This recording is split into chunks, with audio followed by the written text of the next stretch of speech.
Hello and welcome to another episode of News from the Gelding. I'm afraid I haven't been able to prepare anything for today, so I'm just going to do it all off the cuff, so to speak.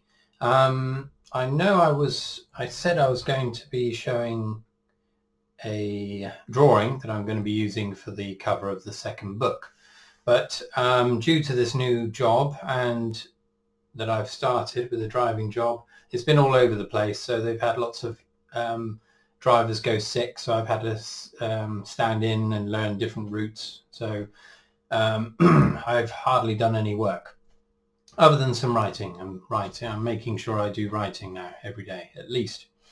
I've got my own route now, but it's far longer than I thought it was going to be. So I'm going to be working 6 hours or more per day, so it only allows me 3.5 hours in the middle of the day to do my work, which is a little disappointing, but at the same time I'm going to be able to earn more money than I was expecting and not break even, but actually make a little bit on top, which is good because I'm in debt, so I can pay that off to Vanessa. Sorry, Vanessa. But I'll pay it back soon.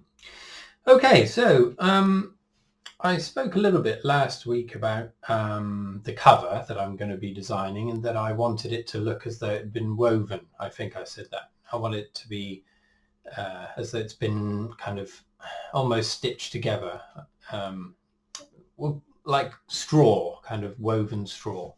Next week, hopefully I'll have the drawing done, hopefully, and I'll talk about the images that I've used to reference that drawing. But I thought today I would talk about the race of people that are going to be inspiring this design. So I've already done an episode before talking about the gelders. I've done 2 episodes about the gelders. They're the main forest dwelling race. But if you read the first book, you'll know that at some point in the distant past, something happened in the forest, and a certain number of the gelders were expelled from the forest because they were defiling the forest, cutting down the trees, and hunting animals and eating them, which is totally against the gelder way of life. So of those people that were expelled, they ended up in a kind of a grass plain where there was in effect nothing to eat, and so they were sort of marooned, condemned to death in a way, I suppose.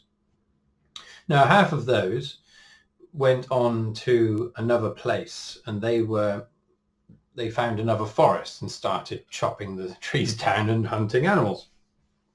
What they didn't know was that the forest that they found, which is called the Moran Dumath, was enchanted, and they were changed into monsters. Those monsters appear in the first book. They're called Weevil. Now they are they're still vaguely human, in that they have limbs and heads, discernible heads, but they're like trees. They've become trees almost. So their bodies are almost like wood, but they're all misshapen, very spindly, almost like skeletons, and they're quite dangerous creatures, as it turns out. So the ends of their limbs are quite sharp. And so they can run very fast, but when they catch you, they could skewer you with their limbs. So they're perhaps the most unfortunate of the people to have been expelled from the forest.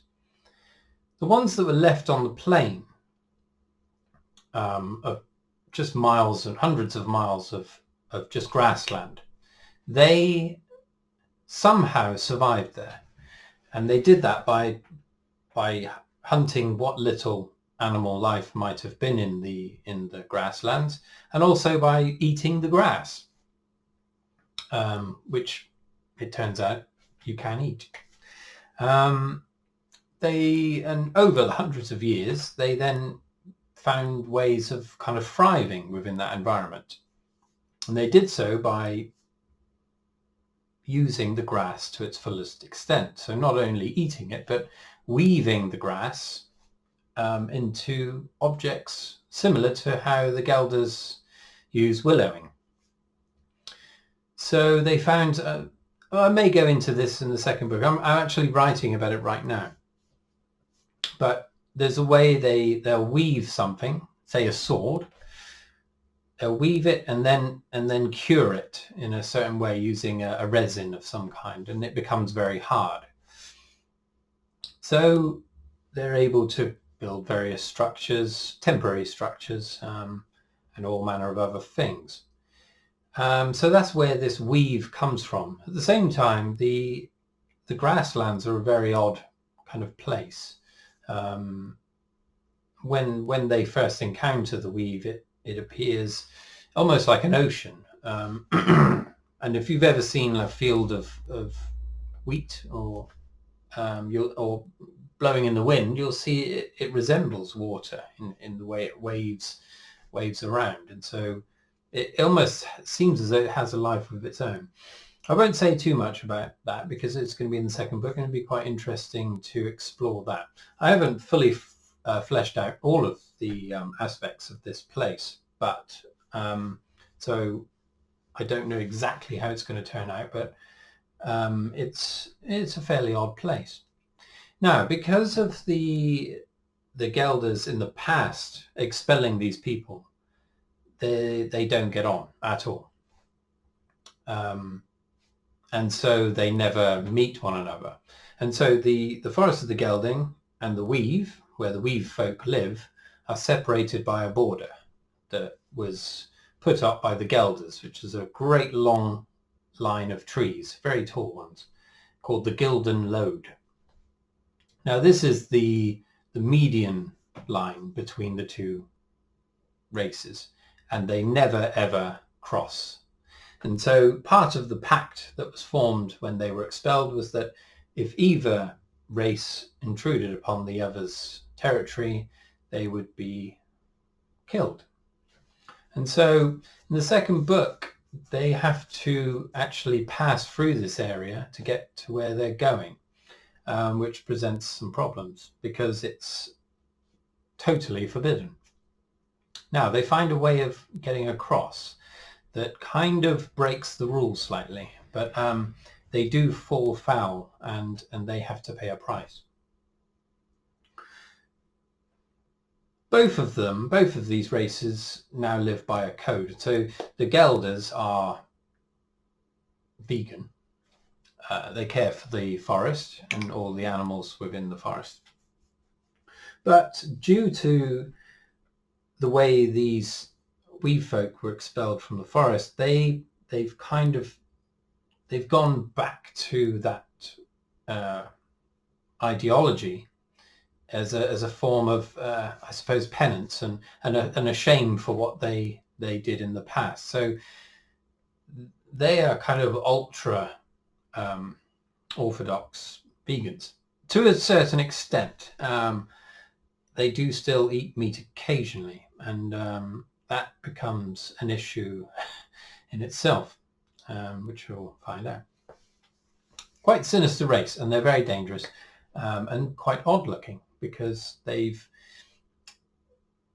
kind of deviated slightly from the Gelder physiology, not drastically, not like the weevil that have become monsters, spindly skeletal monsters. These roughly resemble, they look similar, but they're in direct sunlight all of the time, so their skin is far darker. But not only that, but due to the diet of mostly grass, this strange green grass, their skin has become kind of green as well. And due to the clothing that they weave, they look very odd due to their fashion, if you can call it fashion. So these three races are very distinct from one another. In the very beginning, I didn't envisage any of it. All I knew was that there'd be a race of people living in the forest, and a race living in the forest to me would suggest that they care for their environment totally, and they only take what they can, and they make sure they always give back to the forest in their keeping. But then when I realized some of them had been thrown out, suddenly, there was the possibility of these other races existing. Initially, when I wrote the first book, I didn't even consider the weave folk at all. It wasn't there in my head at all. It was only as I was writing the second one that I realized they did exist, because I thought not all of them would have gone off to plunder another forest. Some of them would have probably felt guilty for what they had done in the past, and so those are the ones that have been left behind.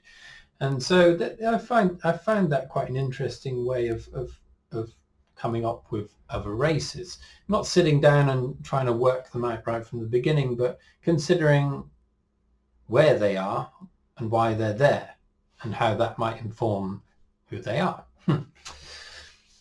So there's a little glimpse into some of the races that are going to appear in the second book and the third book. I haven't got that much further than that, but I do know there's going to be some other races as well. The barbarians, for example. Well, they're called barbarians, but they're not actually barbarians in the kind of barbarics definition of a barbarian. I don't know where I'm going with this, but anyway, they're different. They're apart from those races. Okay, did that make sense? I don't know.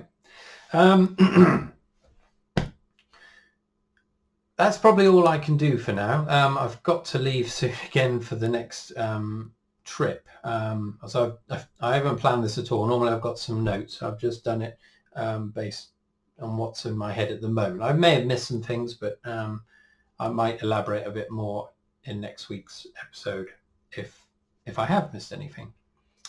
All I'll say is that part of the design will be based once again on something I experienced whilst I was in Japan. But again, I will go into that next week. Okay, I better stop now.